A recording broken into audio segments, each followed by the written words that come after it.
paham terlebih dahulu tentang pemetaan limfatiknya. Untuk tungkai bawah ada dua jalur, yaitu jalur pengaliran limfe superficial dan jalur pengaliran limfe profunda atau yang aliran dalam. Untuk jalur pengaliran limfe superficial ya, nanti ngarahnya melewati di bawah kulit dari tungkai bawah menuju ke tungkai atas. Nah, itu yang pengaliran superficial. Tetapi untuk yang pengaliran dalam itu semua limfe itu kita alirkan menuju ke nodus popliteus. Itu adalah pengaliran dalamnya. Oleh karena itu, sebelum kita meng-ML di tungkai bawah, kita harus melakukan proximal pretreatment terlebih dahulu untuk nodus popliteus maupun nodus femoralis, nodus iliacalis maupun ductus thoracicus. Itu harus kita kosongkan. Kalau tidak, maka ada resiko nanti terjadi stagnasis, terjadi hambatan aliran di nodus popliteus. Ya, memang hambatan di nodus popliteus ini tidak berbahaya, ya. Hanya mungkin dirasakan rasa yang kurang nyaman, terutama ketika pasien memfleksikan atau menekuk lututnya. Ada yang terasa seperti mengganjal. Berbeda dengan ketika kita melakukan MLD pada tungkai atas. Ketika kita melakukan MLD pada tungkai atas, kita tidak melakukan proximal pretreatment, arah MLD-nya salah, maka ada resiko terjadi genital edema. Ya, genital edema itu pada tungkai atas. Kalau tungkai bawah relatif tidak berbahaya, ya.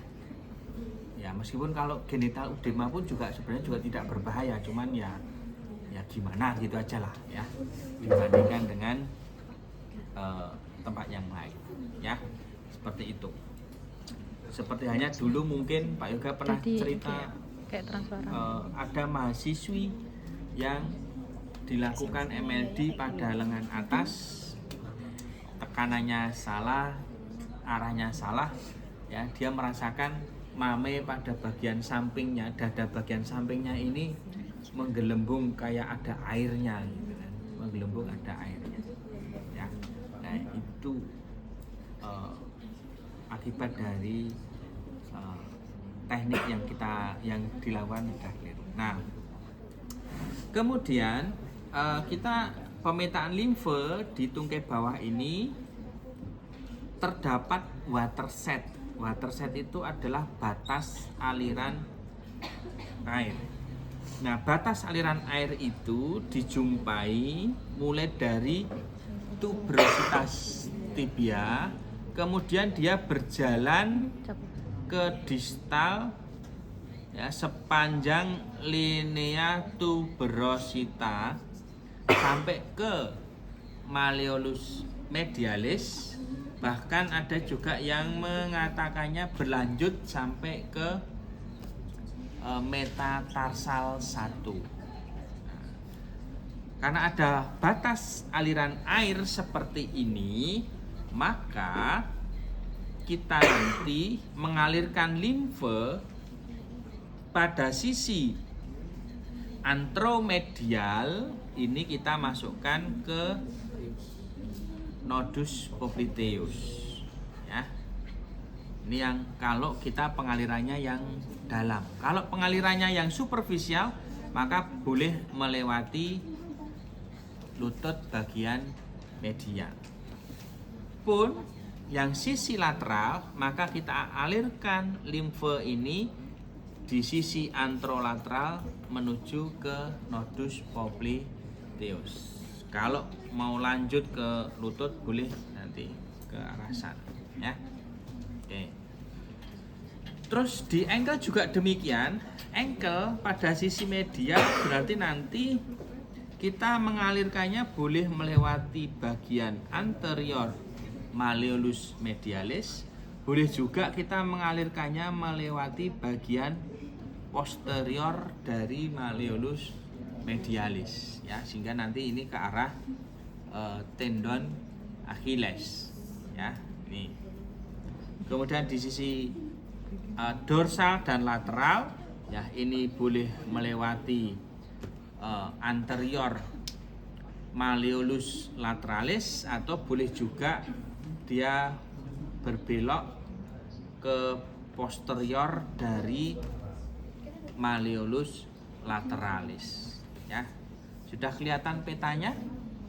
Sudah kelihatan jalurnya, ya. Ini hanya tersedia jalur one way saja.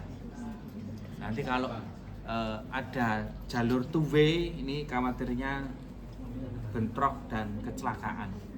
Ya, sehingga ini jalurnya adalah kayaknya ini dulu pengatur lalu lintas di Indonesia ketika Lebaran itu kayaknya dulu sempat konsultasi ke Pak Yoga itu. Kalau di tol supaya nggak tabrakan, nggak macet gimana? Oh, kita bikin jalur one way saja, ya, satu arah saja. Ya, itu seperti ini. Ya. Nah, oke. Sampai di sini ada pertanyaan? Tidak ada pertanyaan. Oke.